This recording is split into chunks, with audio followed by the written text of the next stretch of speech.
This review was made possible by contributions from viewers like you.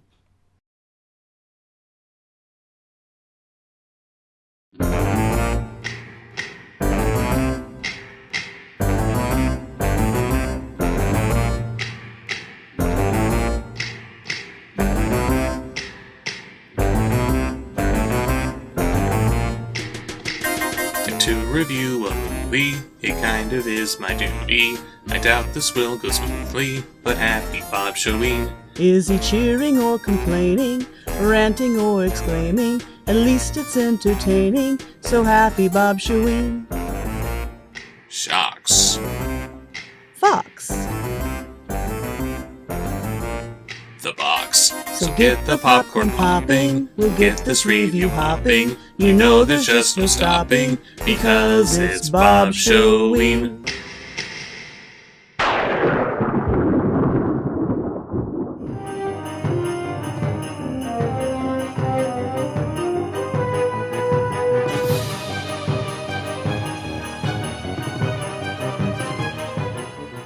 Good evening, friends. The month of October is rapidly coming to a close, and we're going to celebrate Halloween with the new Addams Family. No, not that new Addams Family. I mean a Halloween special from 1977 featuring the original cast from the classic sitcom.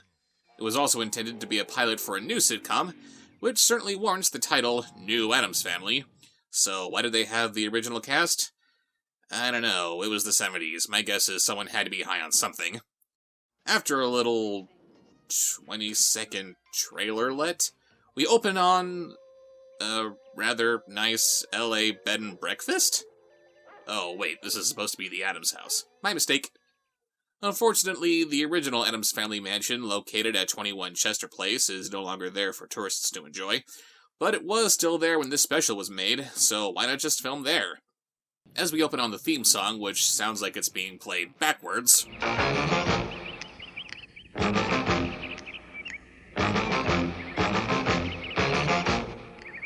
we're not treated to B-roll of the Addamses' wacky antics, but a lot of them combing each other's hair. Because when you think Addams Family, the first thing that comes to mind is them grooming each other like they're a troop of gorillas. And poor Jackie Coogan. Everyone else is aging nicely enough, but he looks like he's actually turning into Christopher Lloyd. That's a problem, isn't it? Why does this establishing shot remind me of The Neighbors? Is the family going to come out and do a little dance?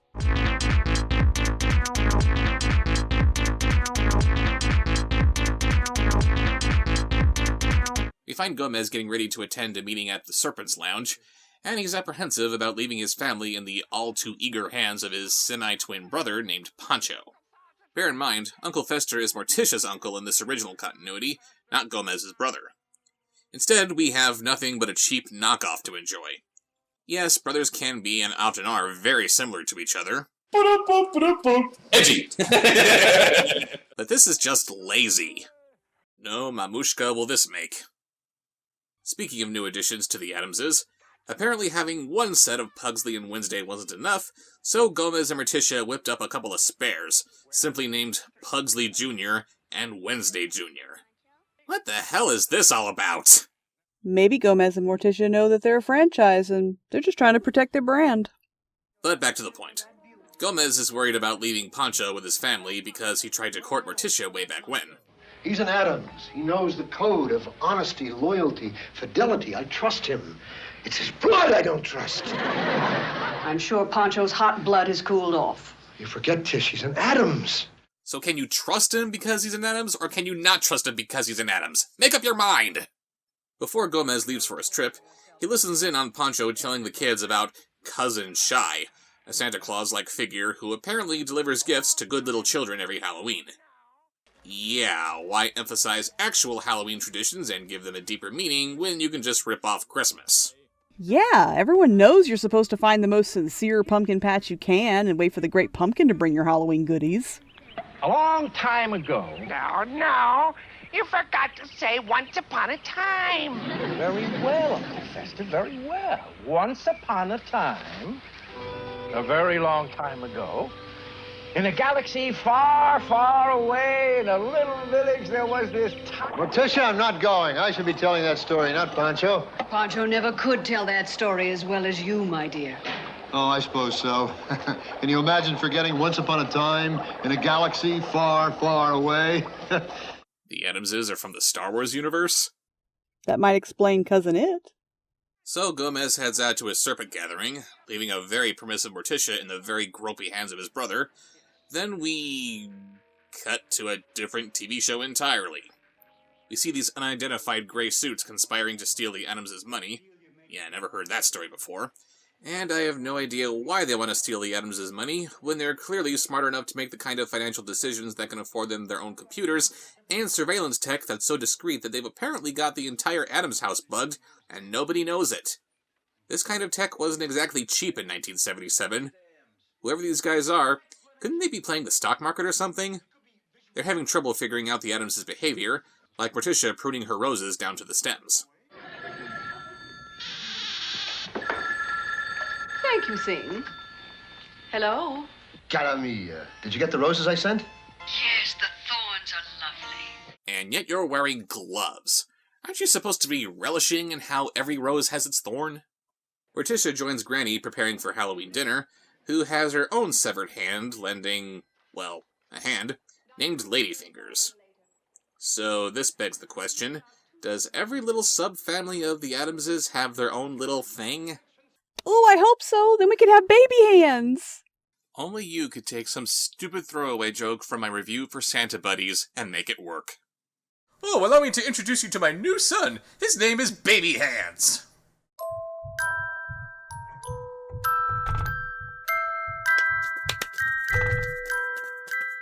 They start mulling over ideas for what should be on the menu when this happens.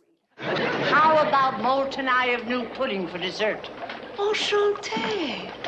People like a pudding that can look up to them. That's French. Isn't it interesting? Both brothers' emotions are triggered by French. No, remember I have the same trigger for Gaelic, Greek, and Sanskrit. I know that the family dynamic is very important to the Addams clan. They're all that they have. They're completely alone in a world full of freaks and monsters, aka normal people. But if we're to believe that Raul Julius Gomez could have a huge falling out with Christopher Lloyd's Uncle Fester in the wake of some argument that they had when they were kids, I would think that Gomez in any continuity would just as quickly disown his brother for constantly trying to take his Morticia away from him. Sure, he knows that Pancho would never succeed since Morticia belongs to Gomez as much as he belongs to her, but all the constant romancing Morticia, fathering the kids, and basically usurping everything else in his life, why does he tolerate this? We jump back to our unnamed villains, who are about to spring into poorly explained action. Well, it's time to enter the Addams house.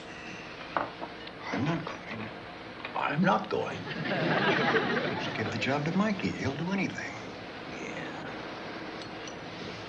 Mikey, would you like going into the Addams house?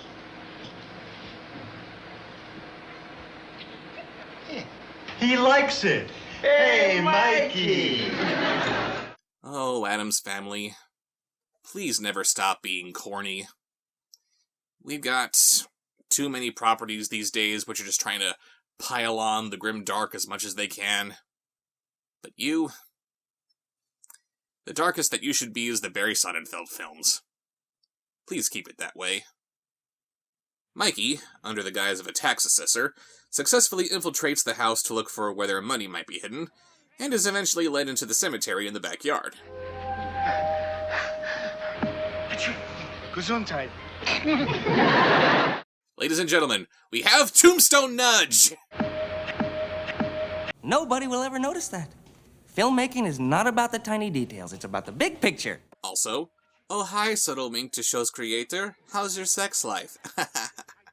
Then Morticia's mother, Granny Frump, shows up as she attempts to perfect her flying broom spell. I want to apologize to all of you.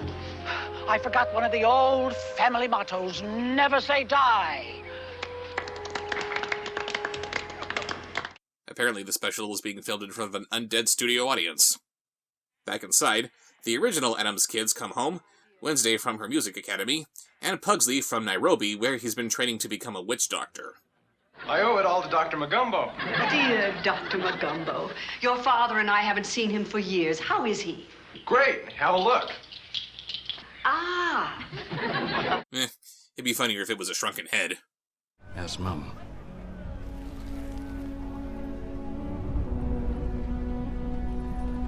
She looks great. It's always a good day when you give me a little Captain Jack. Not that you have eyes for someone other than me, of course. Oh, I only have eyes for you, mon cher. But my ears, they may wander. Well then, perhaps I should wrangle those ears and lock 'em in the brig. Savvy? Aye, mon capitaine.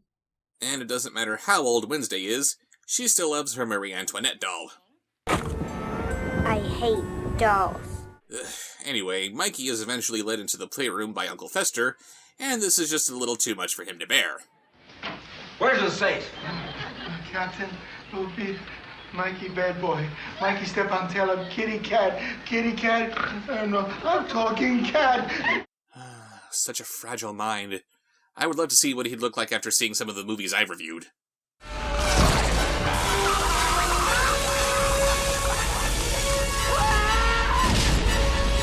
Despite their lack of intelligence from the completely wigged-out Mikey, the other two crooks are going to sneak into the house during the Addamses' family-only Halloween party.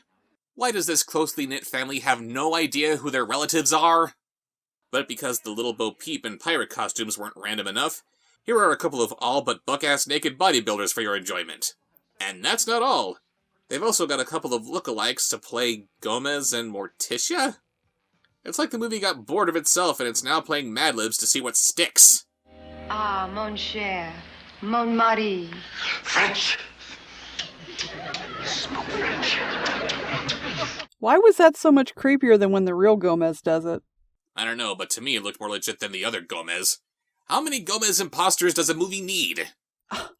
I am offended at how you refer to Pancho as the other Gomez. There can be only one. Okay. Okay. Very okay.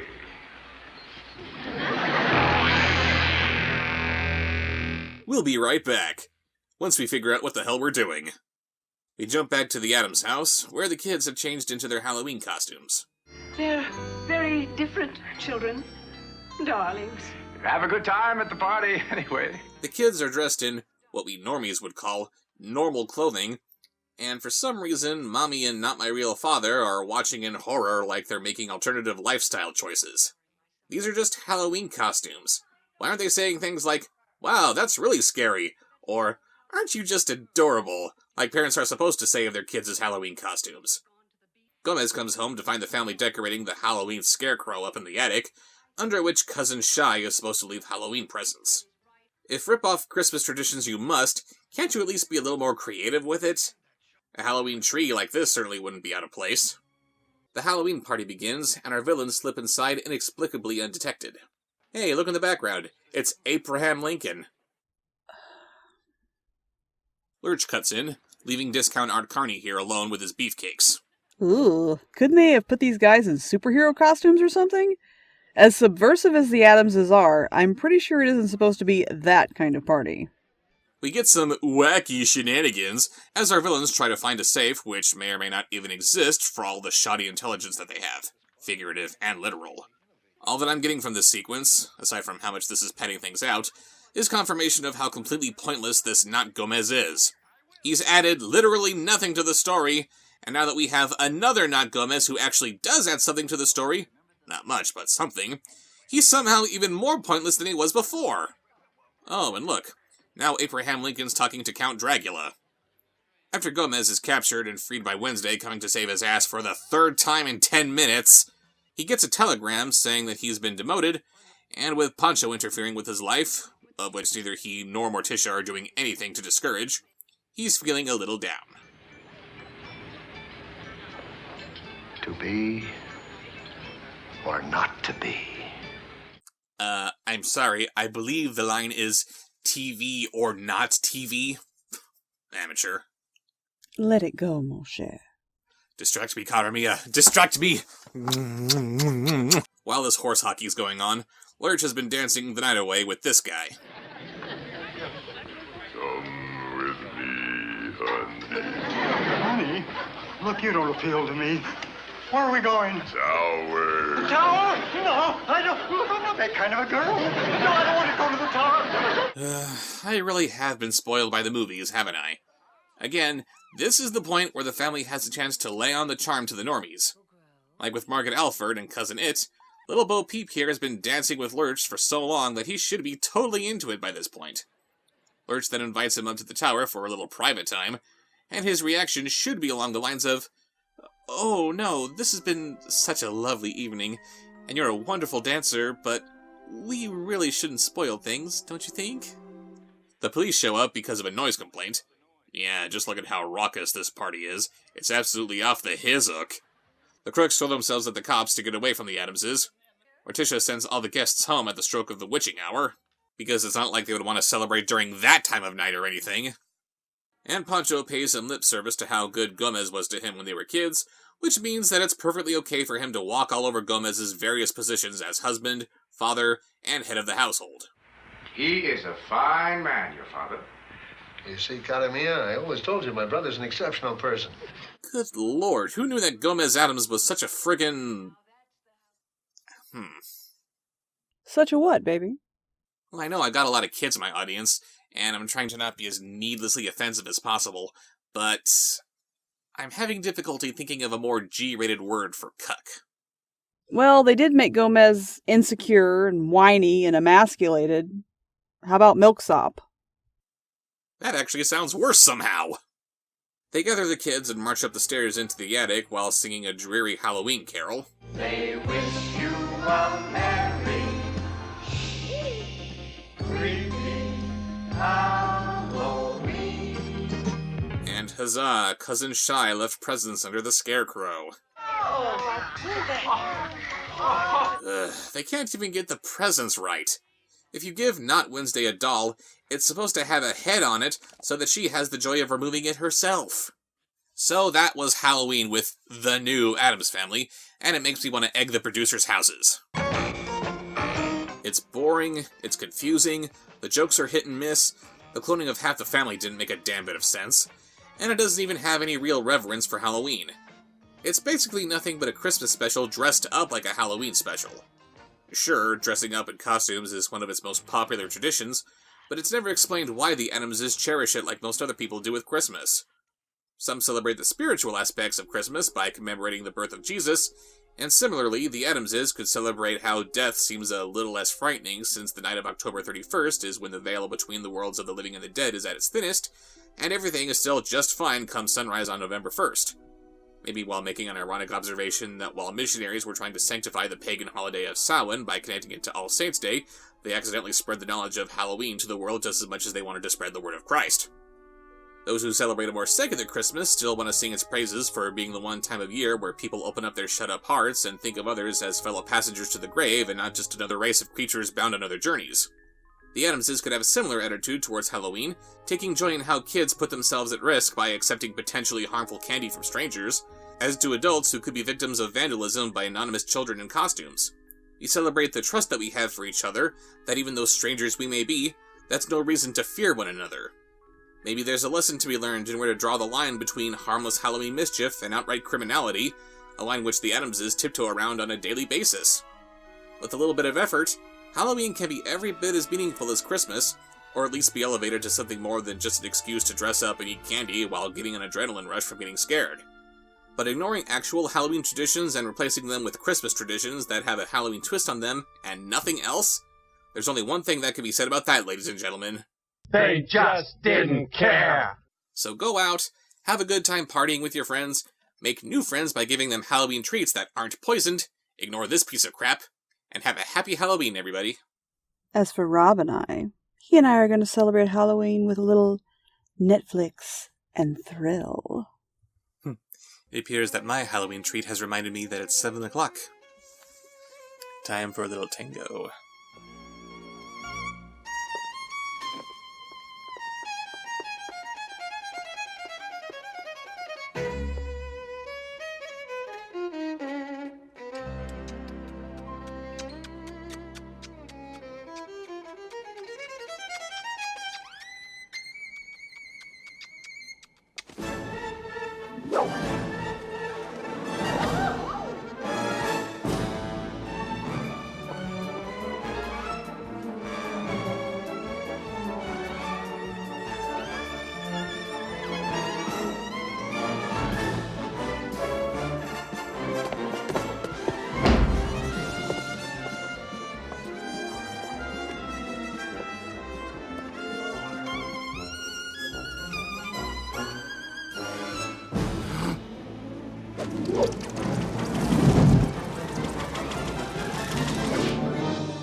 Edgy.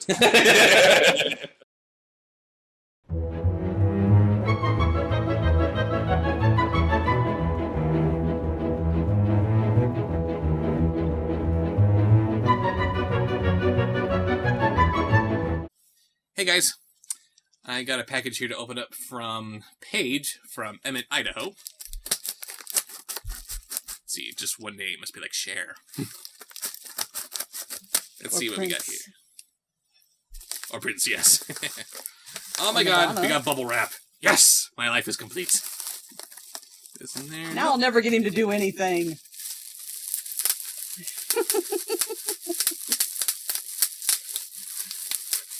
Open it! Oh, sorry. Open it, yes. Oh, we've got a little note here.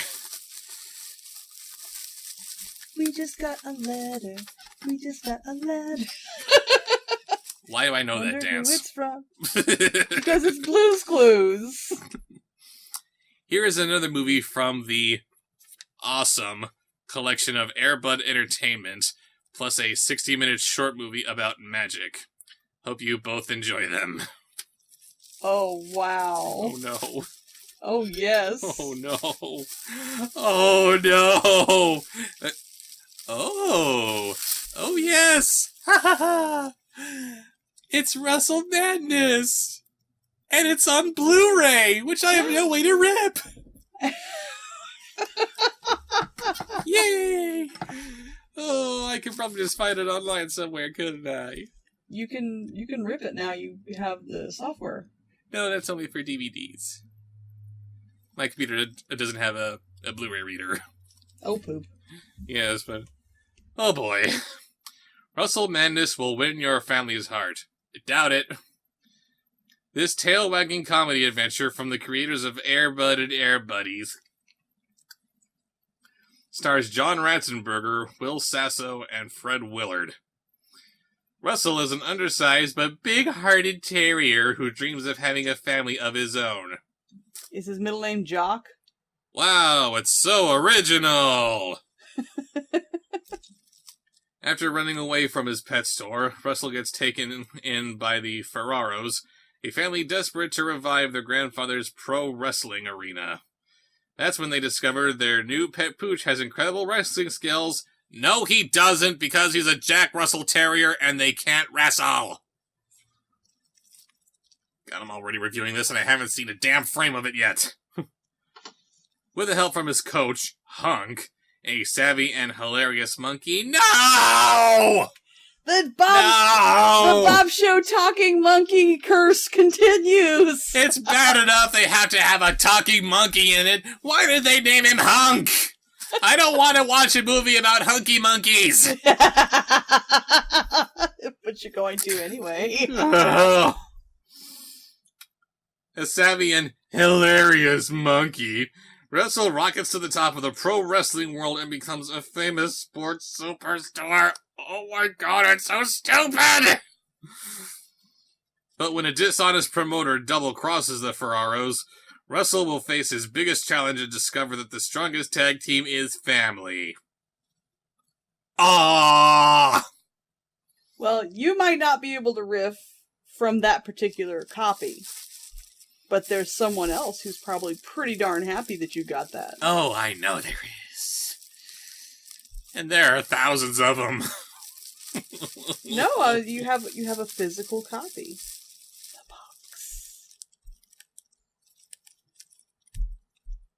Not sure what you mean, but okay. You're gonna feed it to the box. He's happy that you got it. I'm sorry, I'm stupid. Ew, he's salivating right now. Make it easier, buddy.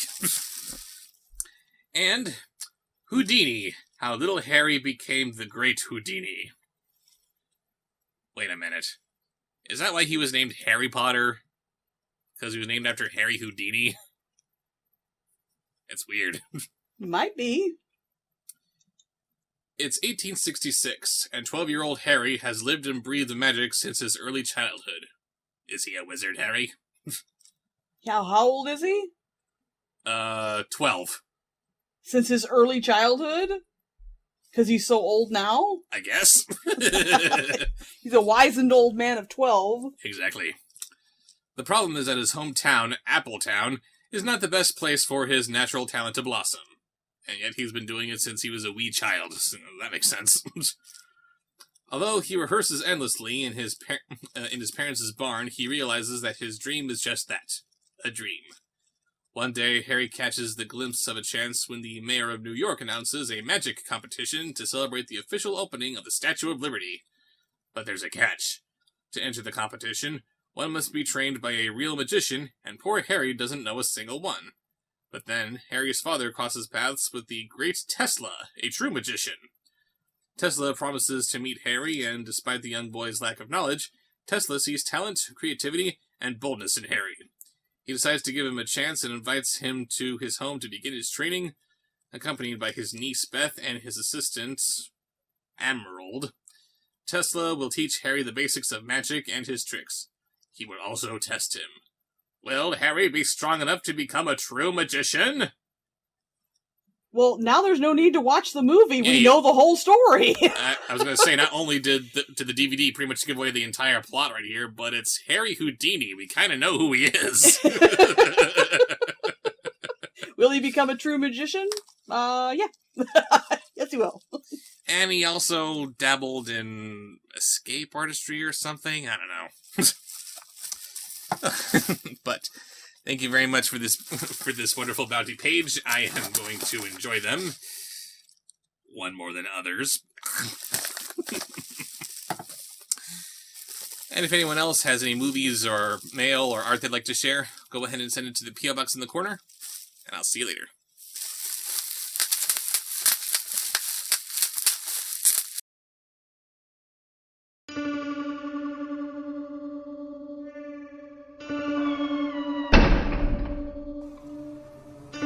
Subscribe, like, follow, comment, share, watch more.